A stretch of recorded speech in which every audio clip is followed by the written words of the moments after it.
Oke, jadi ada slide ya. Eh,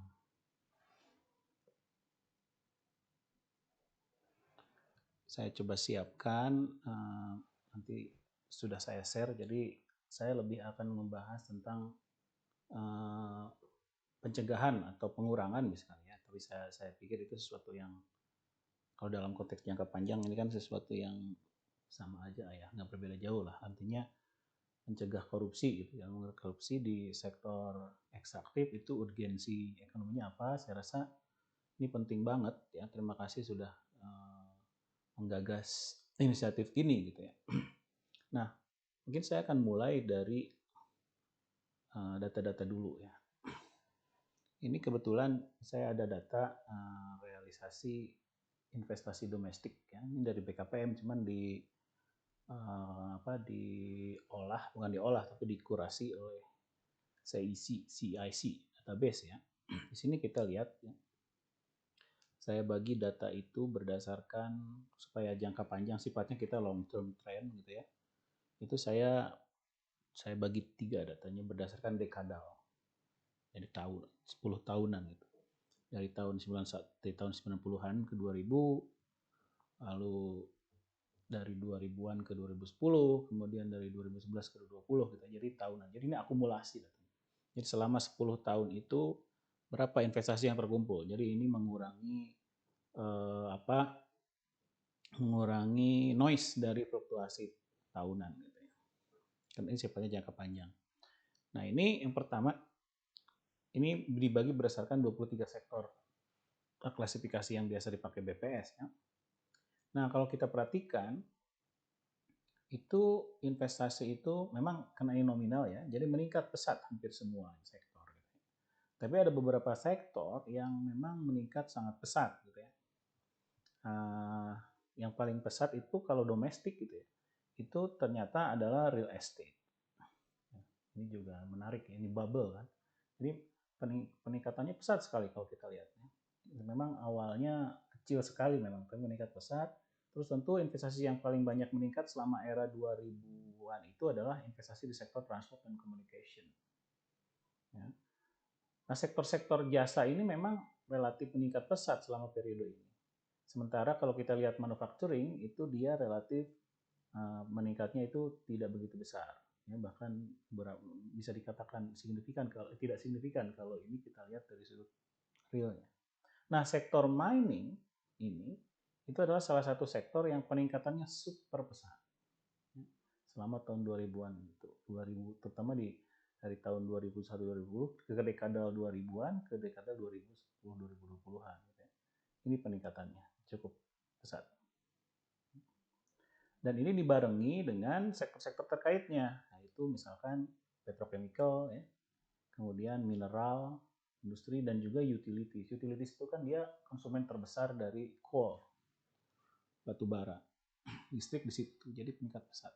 Nah, jadi dan kalau kita lihat rasio antara 2011, 2020 ke 2020, nah ini di bawahnya itu berarti berapa kali lipat dia meningkat over that 2 dekade berurutan tadi. Kita lihat mining itu relatif tinggi. Jadi selama 2 dekade itu dia meningkat 14 kali. Kemudian ada sektor utility yang terkait 16 kali lipat. Jadi mereka meningkat cukup besar. Nah, yang lebih menarik adalah kalau kita lihat data investasi asingnya. Kalau asing itu justru ya, peningkatan pesat sangat kentara sekali ada di sektor mining. Ini di sini kelihatan dari rasio 2 dekadal terbaru ini, mining itu 9 kali lipat, metal itu industri manufacturing-nya 13 kali lipat, mineralnya 9,4 kali lipat. Jadi cukup besar peningkatannya, paling tinggi. Jadi investasi asing Indonesia recently itu terpusat di sektor-sektor ekstraktif, terutama asing gitu ya. Oke. Nah, kalau kita lihat ini dalam konteks structural transformation yang lebih umum di Indonesia, ini sebenarnya mengkhawatirkan. Kenapa? Karena kalau kita lihat di sini, stagnasi itu terjadi peningkatan terutama di sini itu terjadi di sektor tersier dan sektor primer.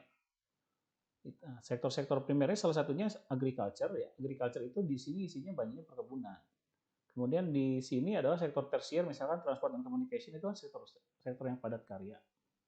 Padat modal ya. Mining juga padat modal gitu. Nah, sementara sektor-sektor yang sifatnya secondary yang banyak padat tenaga kerja dan cukup membuat produktif gitu ya. Pekerjanya itu relatif tidak secepat itu. Nah, kalau sektor padat modal itu meningkat, maka yang terjadi ini tentu adalah ketimpangan kan. Kapitalis ini kan kelompok kelas kalau dalam bahasa Marx. Nah, ini agak mengkhawatirkan gitu ya. Oke. Nah, demikian pula kalau kita lihat dari share-nya. Ini kalau tadi kan angka nominalnya dan kenaikan nominalnya. Ini kalau kita lihat perkembangan share dari sektor tersebut di investment. Nah, kita lihat yang saya tanda-tandain itu adalah ini share investasi domestik selama 3 dekadal tadi. Dan kalau kita lihat sektor-sektor yang saya tandain itu adalah sektor-sektor yang terkait SDA. Ya. Baik itu sektor hulunya, mining, maupun sektor plantation, ini kan SDA juga di dalamnya banyak SDA ya, karena ini kan land intensive. Lalu sektor-sektor yang memang terkait dengan mining, mineral, metal, dan utilities. Ini saya tandain itu kalau kita lihat, terutama ini meningkatnya cukup pesat, ini meningkatnya cukup pesat, utility juga meningkat cukup pesat, metal cukup pesat. Nah, yang menarik adalah sektor-sektor yang selama ini penting untuk transformasi ekonomi yang produktif, yaitu sektor manufacturing, itu menurun sebenarnya. Lihat ini, food manufacturing drop, tekstil drop, wood drop, paper drop, bahkan chemical drop, rubber plastic drop. Jadi manufacturing yang penting-penting drop share investment. Nah, ini yang diistilahkan oleh Danny Rodrik sebagai tanda-tanda premature deindustrialization. Premature deindustrialization biasanya berjalan seiringan dengan ketimpangan karena labor absorption sektor-sektor ini rendah. Kalau labor absorption sektor-sektor ini rendah, maka ya bisa berdampak bukan meningkatkan kesejahteraan masyarakat, tapi justru mungkin sebaliknya gitu loh. Nah, ini arahnya mungkin teman-teman tahu. Arahnya adalah saya ingin menekankan bahwa investasi di sektor-sektor yang capital intensif mining seperti ini itu seringnya itu overrated. Manfaatnya tuh dilihat, ini besar nilainya, triliunnya, padahal manfaatnya buat masyarakat itu belum tentu sebesar apa yang ada di orang ya, di kepala orang. Ini yang asingnya juga sama. Kita lihat perhatikan ya, mining meningkat pesat sekali. Share loh, share-nya meningkat sekali. Share, kita bicara share investment, bukan bicara nominalnya. Ini share, lihat nih meningkatnya pesat sekali.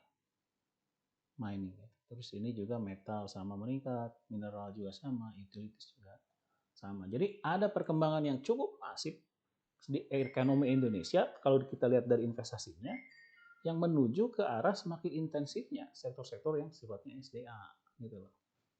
Artinya kan itu sektor-sektor comparative advantage ya. Ada yang ini kan kok semakin modern suatu negara itu tanda-tanda yang sebenarnya kurang baik gitu loh. Kalau kemudian perekonomian mau modern itu malah kita ke ekstraktif gitu loh. Harusnya ke yang lebih high tech dan lain-lain gitu. Bentar.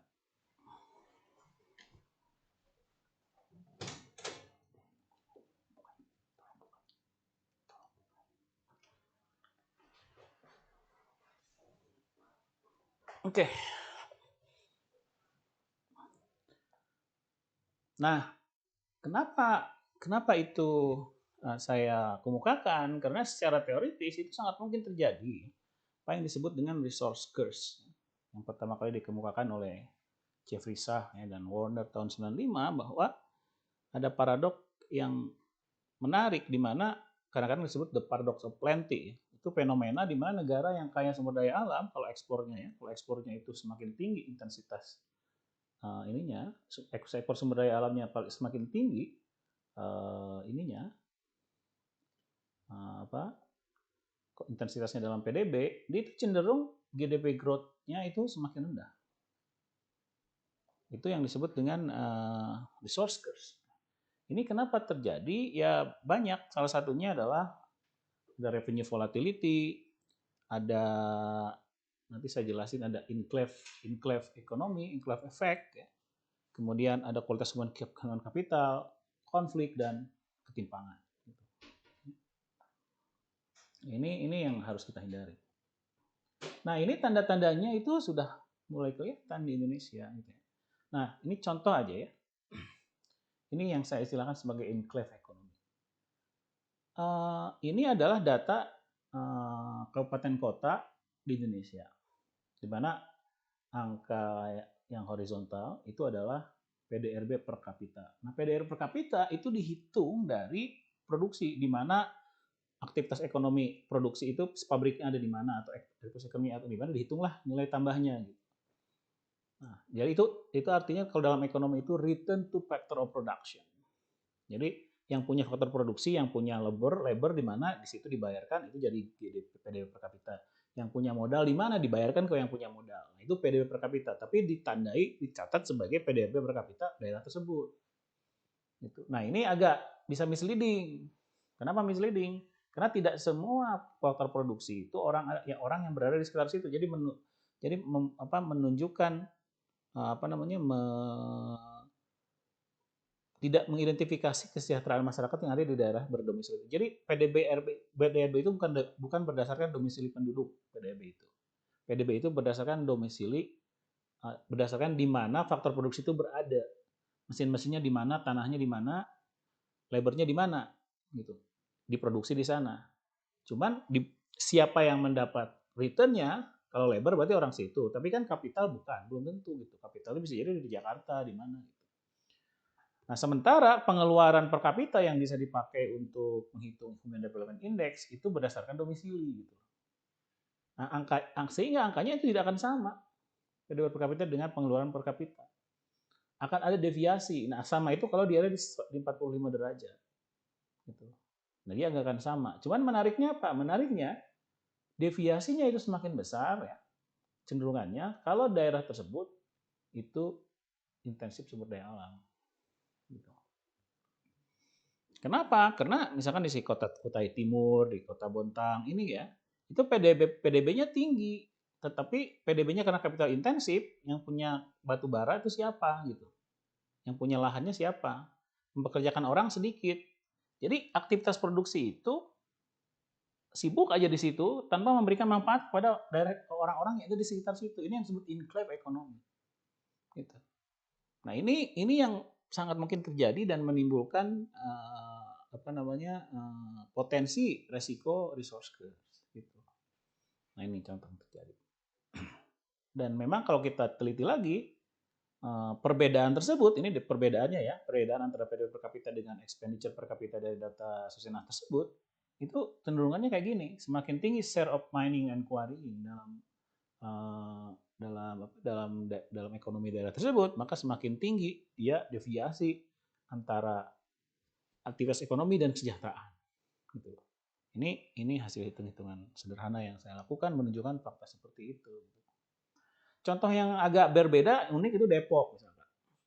Depok itu PDRB per kapitanya kecil, tetapi rakyatnya lumayan sejahtera. Kebalik.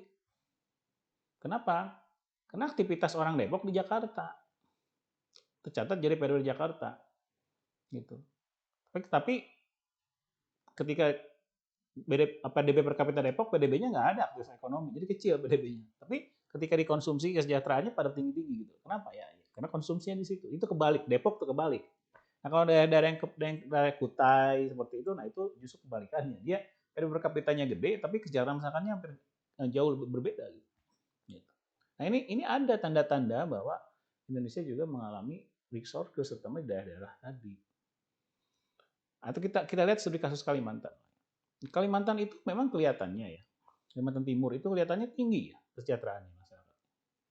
Dia apa ranking dari IPM-nya paling ketiga tertinggi, lumayan lah gitu.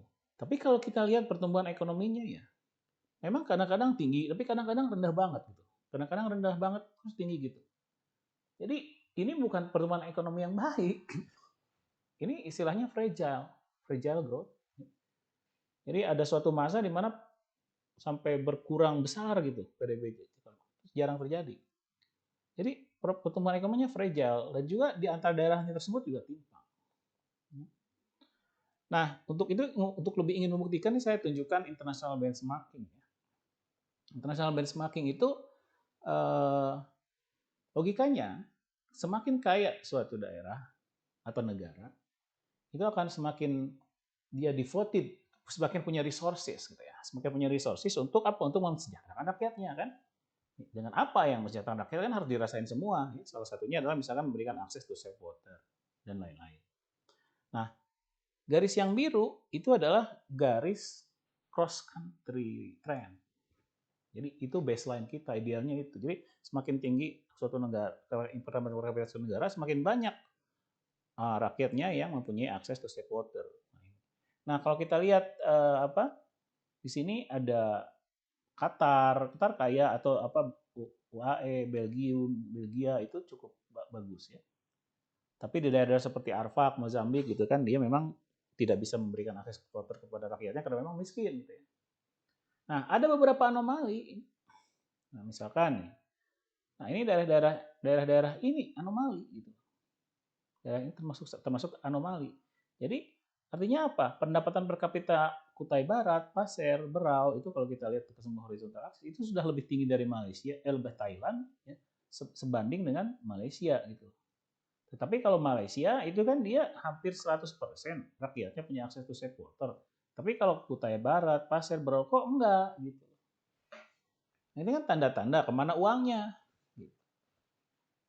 Gitu ya. Jadi manfaat ekonomi dari investasi sumber daya alam ternyata kalau tidak dikelola dengan baik malah tidak berbuah menjadi kesejahteraan masyarakat yang tinggi.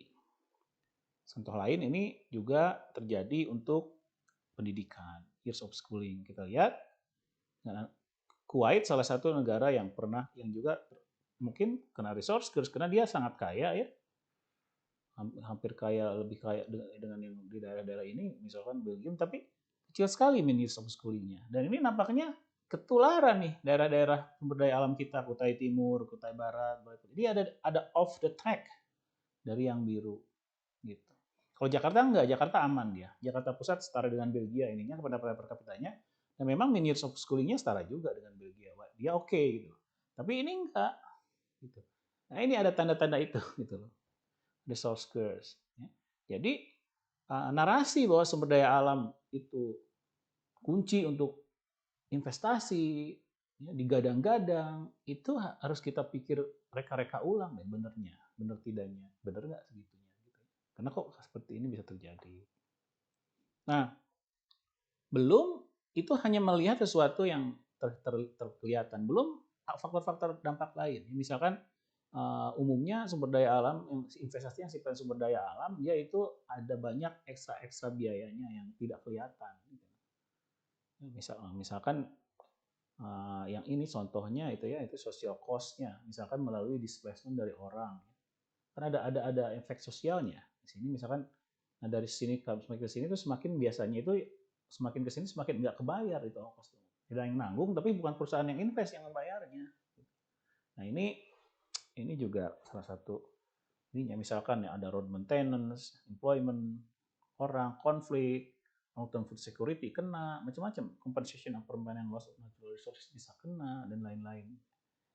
Mungkin hanya sebagian kecil aja social cost ini dipenuhi atau dibayar kewajibannya oleh orang yang menyebabkan investasi. Setelah keluar dari sini, saya nggak yakin di Indonesia ini dilakukan. Nah, kalau dihitung belum tentu nanti kita hitung-hitungan untung ruginya jadi benar kalau ini semua kita perhitungkan gitu. Dan harus diperhitungkan gitu. Kalau ekonomi itu nggak boleh nggak ada yang kelupaan. Jadi jangan-jangan apalagi ngelihat kayak gini. Ini ada juga paper yang menarik dari pembimbing saya ini, Pak Budi ya, di jurnal World Development ya. Itu jurnal top di Development Economics ya, yang mengkaitkan antara pertumbuhan ekonomi dengan kemiskinan. Ya, naturally kan kalau pertumbuhan ekonomi naik, kemiskinan turun. Gitu. Nah, cuman kalau dibedakan berdasarkan dia mining atau nggak mining, ceritanya jadi lain. Gitu. Nah, ini contoh misalkan ya. Kalau kita lihat growth growth ini kalau pertama kalau kita regresikan misalkan ini growth-nya ya. Growth di non mining iya menurunkan kemiskinan negatif dan signifikan ada bintangnya. Tapi kalau growth in mining itu dia tidak mengurangi kemiskinan di sini karena dia negatif tandanya tapi nggak signifikan gitu. Tetapi kalau ditelisik lebih jauh kalau yang diregresikan itu adalah growth acceleration-nya. Nah ini growth acceleration-nya, effect of growth acceleration itu ternyata growth acceleration in mining itu malah menambah kemiskinan. Jadi terbukti secara empiris gitu loh di Indonesia. Justru kalau kita accelerate growth yang berasal dari mining, itu impact-nya malah menambah kemiskinan. Ya kan? Nah, ini kan tanda-tanda apa selain resource curse? Ini bukti-bukti yang jelas-jelas ilmiah ya. Bentar, saya sambil ngopi.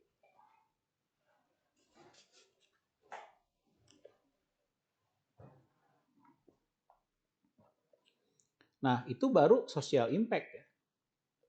Bagaimana kalau kita masukin lagi environmental impact? Environmental impact dari mining industry itu super banyak. Ini adalah salah satu yang tercatat di jurnal. Ya. Banyak sekali, ada 15 minimal. Ya, dari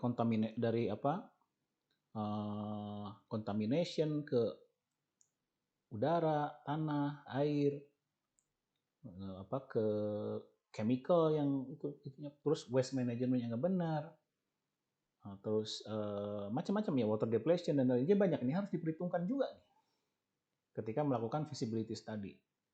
Nah ini teman-teman kita di Unpad dan III itu sering tuh memberikan training kepada KPK cara bagaimana untuk mengevaluasi nilai-nilai seperti ini. Karena ini tidak straightforward, jadi ada teori dan ada ilmunya. Nah, kemudian kebetulan baru-baru ini kami mempublikasikan paper ya di Journal of Mineral Production tentang environmental cost assessment ya, dari ekonomi Indonesia. Sebelum masuk ke hasil studinya, di sini kita juga mereview beberapa studi sebelumnya yang menghitung berapa sih environmental cost yang ada di Indonesia ya, sebagai dampak terhadap ekonomi terhadap GDP. Nah, ini range-nya lumayan besar ya, antara 4 sampai 17,9% dari GDP. Ini studi lama ya, studi lama yang bagian beberapa studi kita juga ya kalau kita lihat di sini. Nah, di paper ini tahun 2020 itu kita menghitung lagi. Ya. Nah, ini hasilnya. Jadi ternyata ini untuk tahun 2010 ya, pakai IO-nya masih 2010 dulu, itu sekitar 1.000 triliun rupiah itu adalah environmental cost. Nah, setengah dari 1.000 triliun itu sumbernya dari sektor ekstraktif. Jadi 500 triliunan. Kalau dinilai dengan harga sekarang itu sekitar 750 triliun. Jadi setiap tahunnya 750 triliun itu jadi ongkos buat economic activities. Ini ongkos apa? Bukan ongkos yang ini loh, bukan ongkos yang saya sebutkan, lain lagi. Ini adalah ongkos untuk generasi yang akan datang karena kehilangan kesempatan untuk mendapat manfaat. Itu namanya itu deflation cost. Ya, deflation cost itu adalah kalau kita jadi nilai yang hilang. Ya, kalau GDP itu kan dikurangi depreciation jadi net GDP net NDP, net domestic product. Ya. Nah itu kan sama prinsipnya, net domestic product itu mengurangi depresiasi dari aset-aset yang dibuat manusia, aset mesin, aset rumah itu kan terdepresiasi, itu komputer terdepresiasi. Itu harus dikurangkan dari GDP ke NDP. Nah, kalau kita membroaden the scope dari asetnya menjadi aset alam, termasuk aset-aset stok sumber daya alam yang tidak terbarukan ini, maka kita bisa hitung tuh depresiasinya. Nah inilah yang sebesar 750 triliun tadi ongkosnya. Gitu. Jadi cukup besar ongkosnya untuk generasi yang akan datang.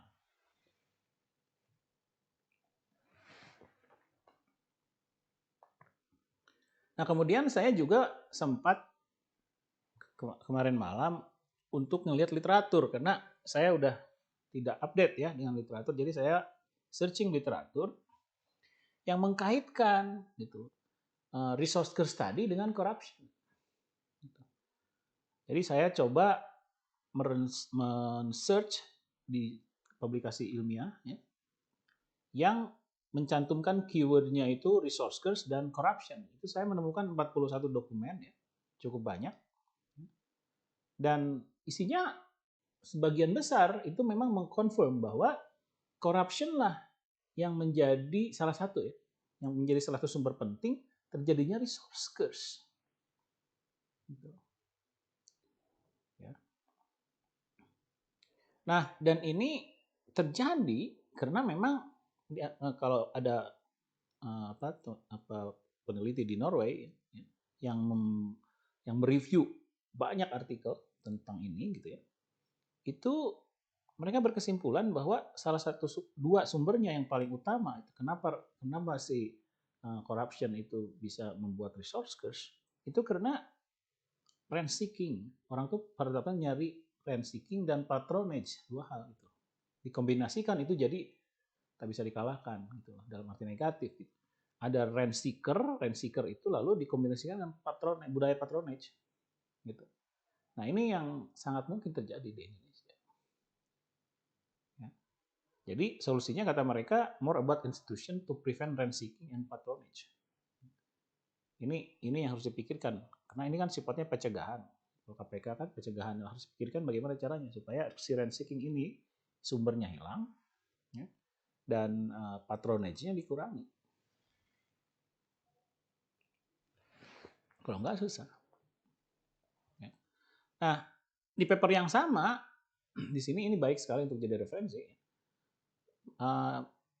Juga dirangkum di poin-poin mana saja dalam investasi SDA yang bisa jadi sumber korupsi. Dan ini bagi dua ya. Sebelum ekstraksi, sesudah ekstraksi, atau sesudah operasional, sudah operasional. Nah, diantaranya kalau yang sebelum operasi itu ya bisa misalkan mempengaruhi bahkan regulasi pun bisa dipengaruhi supaya dibuat ada favoritism kepada orang-orang kelompok-kelompok tertentu. Jadi influence on concession terms, tender manipulation, preselection-nya, misuse of secret information, bahkan antar perusahaan juga mereka cari untung aja ya. Jadi pasti sangat mungkin di dalam environment yang seperti di Indonesia itu mereka mencari segala cara gitu. Misalkan perusahaan yang dominan itu kan tentunya nggak mau kompetisi kan, maka dia hitung-hitungan gitu loh. Jadi karena tidak mau ikut tidak mau menjaga lingkungan karena mahal gitu ya, maka dia akan tidak implement itu dan mencoba untuk mempengaruhi regulatory regime-nya gitu ya. Itu di situ di sebelumnya, sebelum mulai. Lalu bisa juga ketika kontrak itu terjadi interference antara konsultan, planner, engineer, banks gitu. Misalkan mencoba untuk mempengaruhi like operation, environmental concern-nya dilembekkan. Atau misalkan design of the revenue sharing system-nya, aturan tentang cost recovery-nya itu bisa saja sangat mudah untuk diintervensi aturannya bahkan sebelum beroperasi gitu ya. Gitu. Nah, juga yang sangat mungkin terjadi itu adalah construction. Ketika ada construction-nya. Bukan construction tapi ini adalah salah satunya selain itu ya. Preparation atau development dan construction-nya juga ada juga misalkan ya ininya pemberian licensing-nya itu sangat sangat rentan. licensingnya. Nah, pas operasinya tetap ada juga sumber daya alam. Jadi ketika operasinya bisa dalam ekstraksinya misalkan dia bisa mengekstrak lebih banyak dari yang dijatahkan gitu ya. Bisa menggali di daerah yang sebenarnya bukan jatahnya gitu ya. Bisa menduplikasi lisensi, bisa melaporkan volume secara sengaja dengan salah gitu ya. Gitu. Nah, dalam revenue management juga pemerintah juga bisa. Ya, karena pemerintah punya insentif untuk ya mengaburkan revenues ya, atau berkolusi di dalam tax evasion, itu sangat mungkin terjadi. Lalu juga bribe kalau untuk renegosiasi, itu juga sangat mungkin terjadi. Jadi ini saya rasa ini penting ya untuk teman-teman rangkum gitu ya, apa aja yang mungkin, karena ini kan terkait pencegahan. Jadi during the operation, before the operation itu semua ada elemen-elemennya yang sangat mudah disisipi oleh tindakan-tindakan yang berpotensi korupsi. Nah, ini yang harus dipantau. Nah, ini adalah terkait dengan empirical confirmation bahwa memang kalau kita lihat juga bisa natural resource itu bisa juga causal loop. Korupsinya itu membuat resource curse, gitu ya. Nah, ekspor natural resource dependennya itu membuat terjadinya korupsi. Jadi ini determinant of corruption itu ternyata memang betul sumber daya alam. Itu barangkali ya. Nah, jadi intinya begini ya. Intinya saya mungkin 3 poin saja, lebih ke nanti kita bisa diskusi ya. Apa yang mungkin bisa saya tambahkan ketika diskusi. Tapi yang jelas saya berterima kasih bahwa KPK berinisiatif untuk lebih punya agenda atau fokus kalau perlu ya, di bidang ini, di korupsi di bidang SDA ini. Kenapa? Karena relatif di Indonesia dalam konteks yang lebih besar, yang luas, ini sangat relevan, sangat urgent. Karena Indonesia itu sekarang salah satu negara tertimpang di dunia. Kenaikan ketimpangan di era 2000-an itu tercepat di dunia. Itu saya punya data-datanya. Itu terjadi karena transformasi ekonomi yang tidak mendukung. Dan salah satunya saya yakin juga karena terjadinya intensifikasi sumber daya alam seperti yang saya sampaikan di awal tadi. Jadi intinya data-data tadi menunjukkan investasi di sektor SDA itu malah belakangan ini perkembangannya masif. Baik domestik maupun asing, terutama asing. Contohnya misalkan di dekade 2011-2021, 10 tahun terakhir, itu investasi PMI itu di sektor mining itu tertinggi loh dibandingkan sektor-sektor lain. Ini belum memasukkan sektor-sektor terkait lainnya. Hanya miningnya doang, mining primernya doang. Apalagi kalau dikombinasikan. Jadi Indonesia mau kayak apa? Jadi tukang gali gitu kan negaranya. Nah, dan ini mungkin terjadi karena ada anggapan bahwa kita ingin growth tinggi, ya, manfaatnya tinggi. Padahal kalau diteliti lebih jauh, ya, ini manfaat ekonomi investasi di SDA itu bukan sangat mungkin, saya yakin overrated. Karena lihat Kaltim, hanya menciptakan fragile growth, berpotensi resource curse, jelas-jelas capital intensif, jadi menambah ketimpangan. Belum eksternalitas negatifnya, biaya sosialnya, biaya lingkungan. Jadi manfaat ekonomi yang sebenarnya ini untuk masyarakat sangat-sangat mungkin tidak sebanding dengan resikonya dan apalagi dampak korupsinya. Karena tadi kan sudah jelas, ini lead to more corruption. Kalau lead to more corruption, maka lead to more degraded institution. Kalau leading to more degraded institution, akhirnya apa? Institution adalah key to future long-term growth. Itu kesepakatan para ekonom. Jadi kita nggak akan tuh nyampe ke lepas dari middle income track. Gitu ya. Nah, dan juga terakhir, sudah banyak literatur ilmiah yang mendukung ya, bahwa korupsi dan kualitas institusi itu faktor di belakang natural resource curse yang banyak terjadi, yang bisa merusak institusi. Ya. Oleh karena itu ya mengurangi korupsi di sektor ekstraktif itu sangat mulia tujuannya. Jadi membuat pembangunan di bidang SDM itu justru menjadi lebih bermanfaat secara ekonomi dan juga kemaslahatan banyak orang. Jadi mungkin itu aja ya kali ya pembuka dari saya. Kita bisa berdiskusi. Jadi ini saya lebih ke urgensi untuk lebih memberikan semangat kepada teman-teman dan juga beberapa literatur-literatur yang mungkin bisa dipakai gitu ya untuk nanti pada praktek pelaksanaannya. Ya, terima kasih.